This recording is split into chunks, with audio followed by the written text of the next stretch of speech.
Africa, the second largest continent on earth, is considered blessed by the hand of God.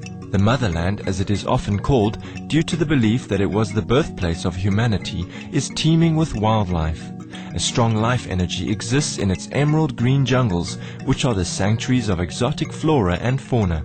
Its majestic mountains hold Earth's hidden treasures of gold, platinum and diamonds. The Nile winds and twists its way for over 4,000 miles northward from eastern Africa to Egypt, providing life source for countless creatures of God living under the limitless African sky. Many great and gifted beings have emerged from the African ancestry, including Nelson Mandela, Martin Luther King Jr., actor Bill Cosby, and supermodel Iman, who exemplify the grace and talents of the African people. God continues to bless Africa through a living master, whose mission of sharing the love from the Most High with humankind brought her to this land. In 1995, Supreme Master Ching Hai came to Côte d'Ivoire, the Ivory Coast in West Africa. The First Lady of the Ivory Coast, Mrs. Henriette Bedier, invited Supreme Master Ching Hai to the Presidential Palace as an honored guest. Upon learning of the condition of the local hospitals, Supreme Master Ching Hai immediately made a contribution to purchase necessities, equipment and medicine. She then was accompanied by the Prince of the Ivory Coast to the orphanages in the city of Abidjan. Supreme Master Ching Hai then continued on her journey to the Kingdom of Benin, once one of the most advanced of African civilizations. The royal family had arranged for a grand reception at the airport to greet their national guest. King Aguli Agbo and his queen welcomed Supreme Master Ching Hai to their palace and expressed their honor at receiving her in their country. During her stay in Benin, Supreme Master Ching Hai also visited hospitals, poor villages and several orphanages run by convent nuns. Supreme Master Ching Hai showered the children with her love and gifts. She also made a contribution to the orphanage of Saint Enfant Jesus in order for them to add more facilities. Before her departure from this country, the First Lady of Benin, Mrs. Nisafor Soglo, invited Supreme Master Ching Hai to her official residence, where a friendly meeting took place between them. In November and December 1999, Supreme Master Ching Hai traveled to the great continent of Africa again during her Middle East and Africa tour titled Heaven is Only the Beginning. She was invited to lecture in 3 of South Africa's largest cities, Johannesburg, Durban and Cape Town. Truth seekers in these cities yearned for the nectar of God to satisfy their inner longing. As Africa has gained the world's attention as a land of many cultures and beliefs, Cape Town, South Africa, was chosen as the ideal location to host the Parliament of the World's Religions on December the 1st through to the 8th, 1999. Supreme Master Ching Hai was among the world's spiritual and religious leaders who were invited to speak at the Parliament's opening ceremony and made a special prayer as well. Afterwards, a group of Zulu children dancers had the honor of meeting Supreme Master Ching Hai. Touched by their pure hearts and sincerity, Supreme Master Ching Hai made a generous contribution for them. During the course of a visit, Supreme Master Ching Hai not only shared the noble teachings of the truth with the people of South Africa, but also made philanthropic contributions to the poor and less fortunate, amounting to about $100,000. Many members of the media also requested to interview Supreme Master Ching Hai. Although her time was limited, she granted several interviews to some of the major newspapers, radio and television stations.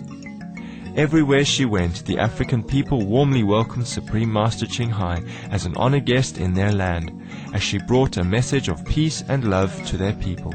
We invite you to listen to Supreme Master Ching Hai's lecture titled The Mercy of God, delivered on November the 27th, 1999 in Cape Town, South Africa.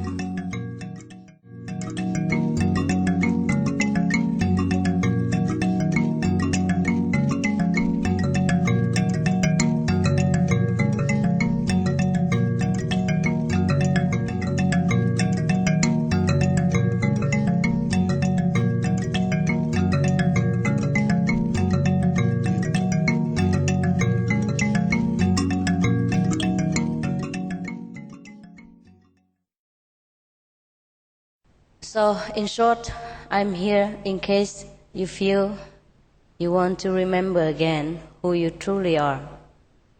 And there's no cost, no conditions. The so-called 5 precepts is not the 5 precepts. It is a measurement of your readiness. Yeah? For example, if we want to go to college, then a high school diploma is a must. Yeah? And a test before college is a must. To measure your standard of education. So, to see for yourself and for the professor that whether you're ready or not for college. Similarly, the 5 precepts or the 10 commandments in the Bible is not a must for everybody. It's not a commandment for you to break or to keep.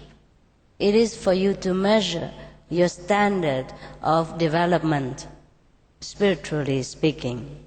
Suppose you don't want to steal things from people, but you always like to give to the unfortunate. Suppose you don't ever want to tell lie because it's against your conscience, and you always tell the truth.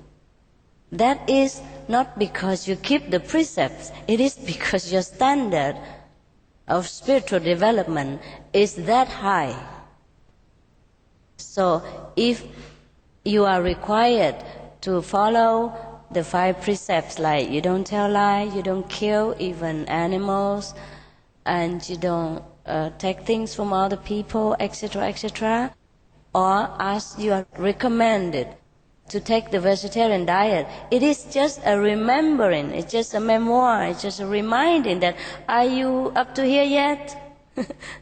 Are you here yet? You know this? Yeah, yeah. And if you agree to all this, for you it's easy, it's natural.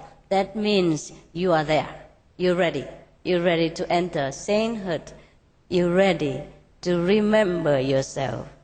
And that's all about the 5 precepts, or the vegetarian diet, or the 10 commandments.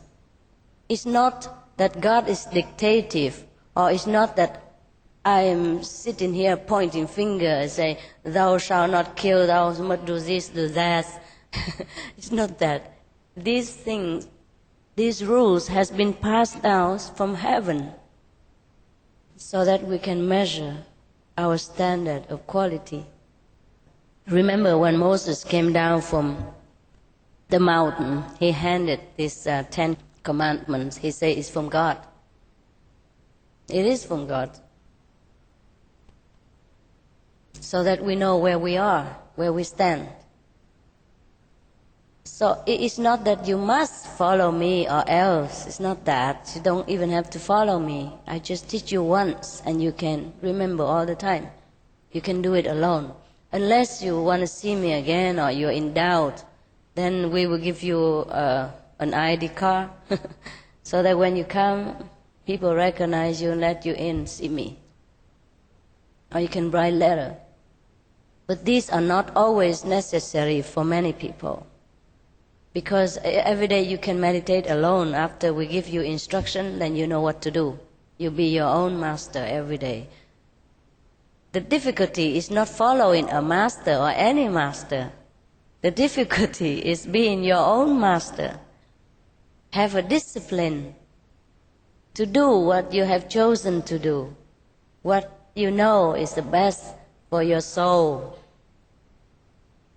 So if we think that we are up to it, then we are welcome very much.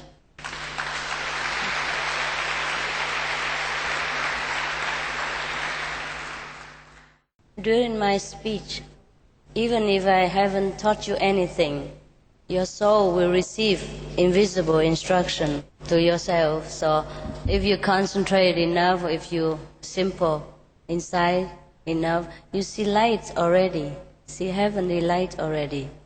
Some of you have seen already, yes? You raise your hand? Have you seen it? Oh yeah?